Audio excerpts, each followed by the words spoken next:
Queremos hacer en Java un bucle for each. Para ello aquí tenemos el siguiente diagrama de clases.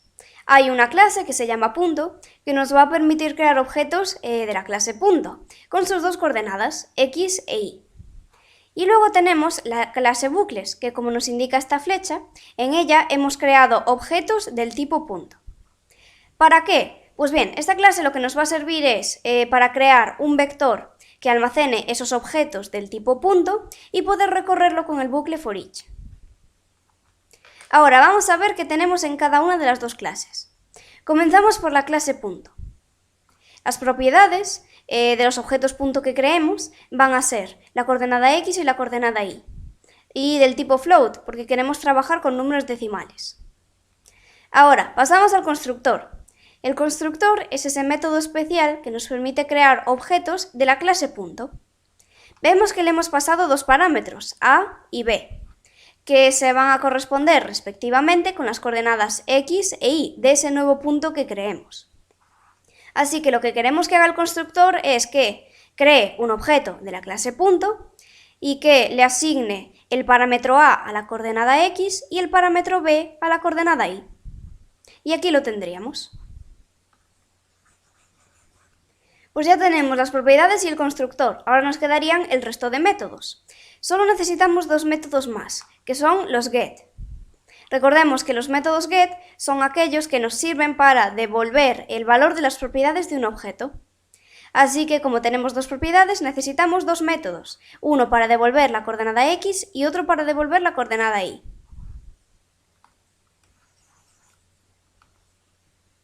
Pues hasta aquí la clase punto. Ahora pasamos a la clase bucles.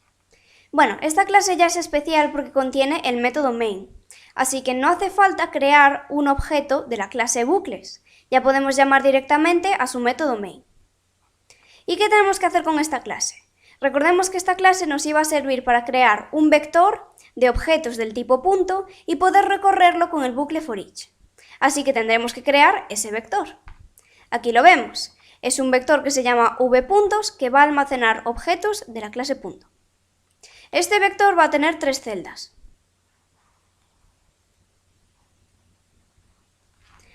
Bueno, este es el vector v-puntos, como ya hemos dicho. Y entonces esta es la celda 0, esta es la 1 y esta es la 2.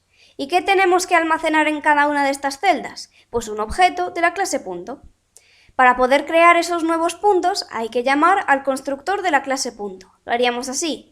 New punto y le pasamos los dos parámetros que son la coordenada x y la coordenada y. Por lo tanto, en la celda v.0 vamos a crear un objeto de la clase punto que tenga como coordenada x 2,5 y como coordenada y 3,5. Bueno, ¿por qué le ponemos esta f aquí al final? Pues como estamos trabajando con tipo de dato float, hay que añadirle esa f.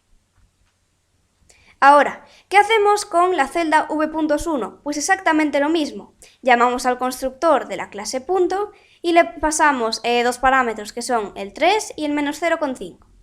Así conseguimos crear un objeto de la clase punto en v.1 que tenga de coordenadas 3, menos 0,5. ¿Y qué queremos almacenar en v.2? Pues un punto que tenga de coordenadas 1, 4. Y lo haríamos igual, llamando al constructor y pasando esos dos parámetros. Vale, pues ya tenemos inicializado nuestro vector v-puntos. Ahora quedaría recorrerlo con un bucle for each. Y así poder imprimir las coordenadas x e y de cada uno de estos tres puntos. Vale, ahora, ¿cómo es la estructura del bucle for each? Bueno, primero tenemos que diferenciarlo del bucle for, porque ya sabemos que para recorrer un vector podemos utilizar perfectamente un bucle for normal. Con ese bucle for crearíamos una variable, normalmente llamada i, que va a ser una especie de contador. Va a ir adoptando el número de cada celda, es decir, a la primera vuelta valdría 0, a la segunda valdría 1 y a la tercera valdría 2. Pero eso es con un bucle for normal. Nosotros vamos a utilizar el bucle for each. Y entonces tenemos una variable i, pero no es el mismo contador que en el bucle for.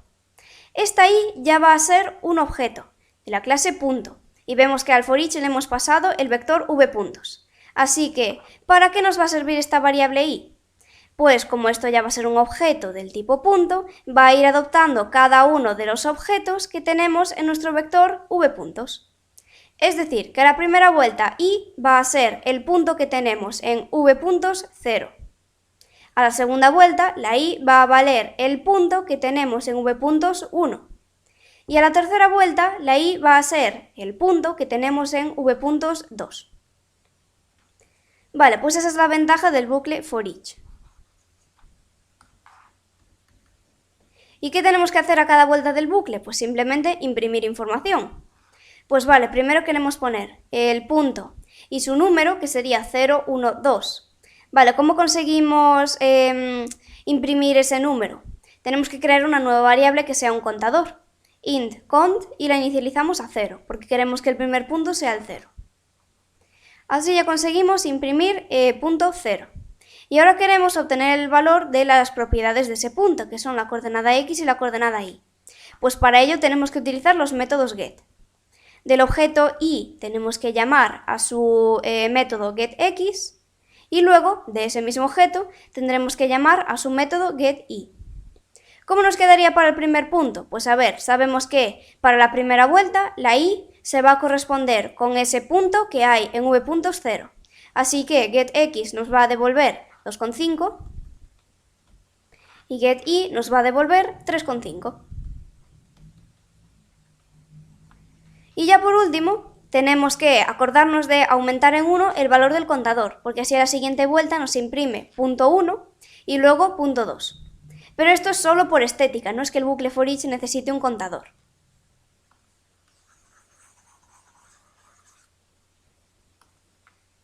Bueno, y ahora que ya lo tenemos, vamos a ver la ejecución. Aquí estaría, tenemos el punto 0, punto 1 y punto 2, cada uno con sus coordenadas x e y.